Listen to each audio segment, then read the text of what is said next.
Bom, então voltando a falar sobre esse assunto de constelação familiar, as dinâmicas que aparecem, as surpresas que aparecem, muita gente pergunta o que constelar, como começar, que assunto falar. Uma das coisas legais de todo mundo saber é que com a constelação a gente aprende a ir para o essencial. A gente conta fatos, se for necessário, mas não opiniões, julgamentos. Ah, minha mãe era brava, fulano era isso. A gente conta fatos. Ah, minha mãe teve depressão, perdeu os pais cedo, são imigrantes. Então, que fatos são realmente importantes serem trazidos para uma constelação?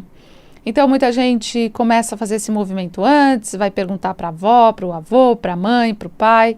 Tem gente que nunca nem conversou sobre os antepassados, não sabe nomes dos avós, dos bisavós, não sabe realmente se nasceu no Brasil, se nasceu em outro lugar. Ah, mas e os pais? Ah, não sei, né? Você pergunta pro pai, não sei, do pai e da mãe. Não tenho a mínima ideia, né? Então é importante que a gente tenha, assim, lógico, saber de alguns fatos, mas não faz diferença para uma constelação. Faz diferença para a mente da pessoa que acessa, né? Eu mesma, quando fiz a minha primeira constelação, achei fantástico, né?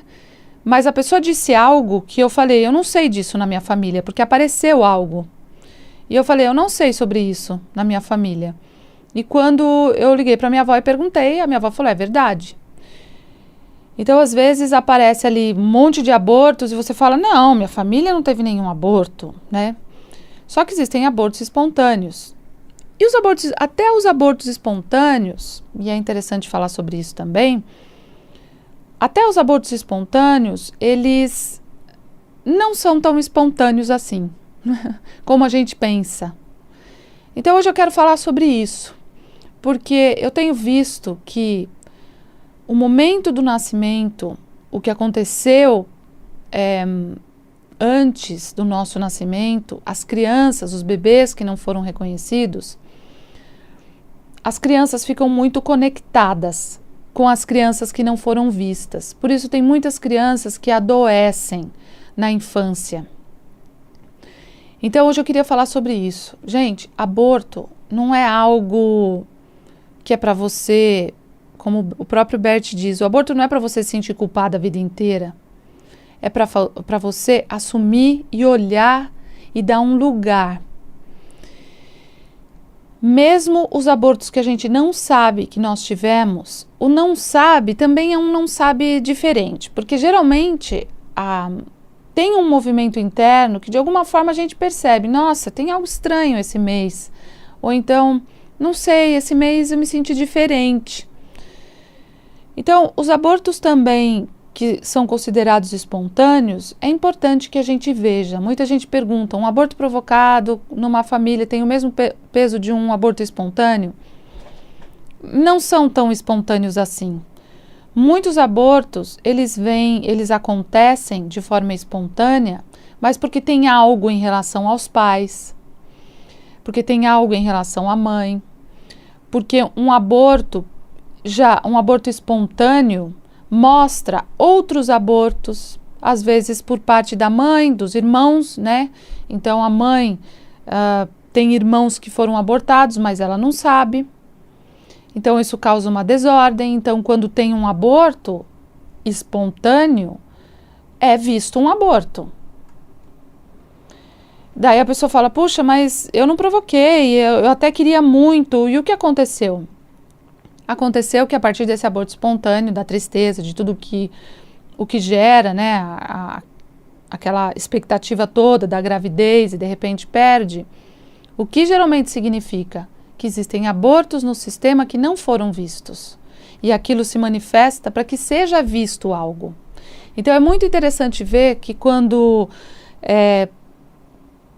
a gente olha como algo coincidência ou foi algo natural, né? Não é muito natural. Então, isso que eu queria passar para vocês. O momento que uma criança nasce também é muito importante. Quando a mãe consegue de fato olhar para os olhos da criança né? E dizer internamente: eu te recebo. Porém, eu te recebo, mas me desconecto de você. Aquele momento do corte do cordão umbilical é um momento importantíssimo. Aquele momento deveria ser visto nas constelações, porque ali muita coisa acontece. O corte já significa muita coisa, né? Então a mãe esteve conectada ali e durante uma gravidez, tem muitos filhos, e já vi isso também, mães que tiveram câncer durante a gravidez. E o quanto essas crianças ajudaram essa mãe a sobreviver. Mães que tinham AIDS ou que tinham outros tipos de problemas físicos e que depressões profundas, e que depois da gravidez elas melhoraram, elas sararam, se curaram. E daí fala, puxa, que momento mágico. Mas que peso vem também para essa criança? E também não é por acaso que essa criança vem com essa mãe. Mas só pode ser resolvido algo que nessa relação quando cada um pode dizer, agora eu sigo o meu papel. Eu tive a minha função com você por algum tempo. E vice-versa, a mãe também tem uma função com o filho por algum tempo. Mas quando essa conexão ela não acaba, às vezes os pais morrem ou a mãe morre, e já vi isso também, né? A pessoa morreu já há 30 anos, a pessoa vem constelar e fala, tá com zumbido no ouvido, já tive algum problema aqui, outro lá, e daí põe a pessoa para ser ela, um representante para ser ela e um representante para ser os sintomas, e a gente vê que espiritualmente a mãe segue o filho, né? Tá conectado com o filho, ainda não cortou esse cordão umbilical. Então, gente, esse ritual de passagem, de cortar o cordão umbilical, o que realmente está sendo cortado? Está sendo cortado o amor? Está sendo cortado o quê? Está sendo dado um presente de independência, né?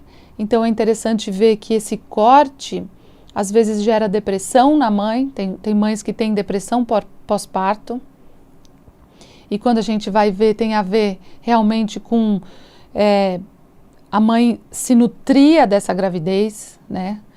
E, enfim, tem muitas coisas, uma hora eu vou falar sobre depressão pós-parto também. Mas o momento da desconexão é um ritual de passagem. Infelizmente, os médicos não fazem um ritual de passagem, né? As parteiras, muitas sabem, né? E as mulheres sábias, as parteiras sábias de antigamente faziam isso, né? Com todo o amor, com todo o respeito, com tudo o que envolvia, né?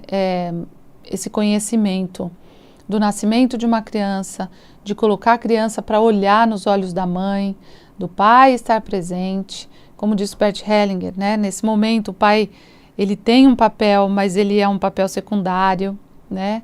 Ainda é uma conexão muito forte com a nossa mãe. Então, gente, a conexão com a nossa mãe, e agora indo para um outro estado, né?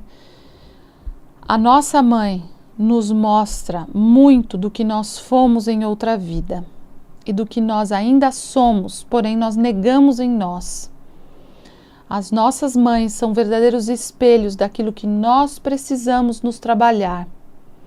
Então, quando você julga a sua mãe ou quando você critica a sua mãe, pegue todas essas críticas e diga para si mesmo, eu sou assim. Obrigada por me mostrar. Obrigada por me dar essa oportunidade de enxergar. E ao mesmo tempo, toda a dedicação que a mãe tem, a amorosidade, o jeito dela de amar a nós, também é o nosso jeito de amar os outros. E daí você diz, não, imagina, não tenho nada a ver com a minha mãe. Sou muito diferente, sou muito melhor, sou muito mais evoluída, né? No fundo, a gente sabe, tudo que nos pega por um lado bom ou por um lado ruim, são os nossos espelhos. Então, quando a gente tem essa oportunidade de ser sincero com a gente e fazer uma constelação, de fato, para olhar qual é o meu aprendizado com a minha mãe, o que ainda não foi cortado. Se não foi cortado o cordão umbilical ainda, né, depois de tanto tempo, é porque tem algo que ainda reverbera na energia de vocês duas, ou de vocês dois, né, de um filho com uma mãe, ou de uma filha com uma mãe. Então, através das constelações, nós também podemos olhar para o que ainda nos liga e para a nossa grande correção em relação a ter essa mãe, a mãe certa para a gente. A gratidão que a gente tem que ter por ter tido essa oportunidade de ter esse portal, né? Quando a gente vê uma mulher grávida, a gente vê o quanto ela se dedica, o quanto ela faz, o quanto ela arrisca também a própria vida em prol de outra vida. Então, só por isso já vale tanto a pena essa experiência. Então, eu agradeço muito a minha mãe, né? Ainda, né, quando a gente olha para trás, a gente vê que tem tantas coisas para serem trabalhadas, mas hoje, através da constelação, através dessa liberdade que a gente tem de fazer uma terapia, de assistir um vídeo no YouTube, de assistir ou de ler algo, de tomar consciência de algo, mas como o Bert disse, o verdadeiro guru é aquele que te ensina a ter gratidão, né? Aquele que te ensina a olhar para a essência e para a verdade. Então, a constelação ainda não é para todo mundo, mas são para aqueles que realmente querem deixar de serem mimados e assumirem a sua responsabilidade em relação à sua mãe e ao seu pai. Tomar tudo o que eles ainda têm para nos presentear.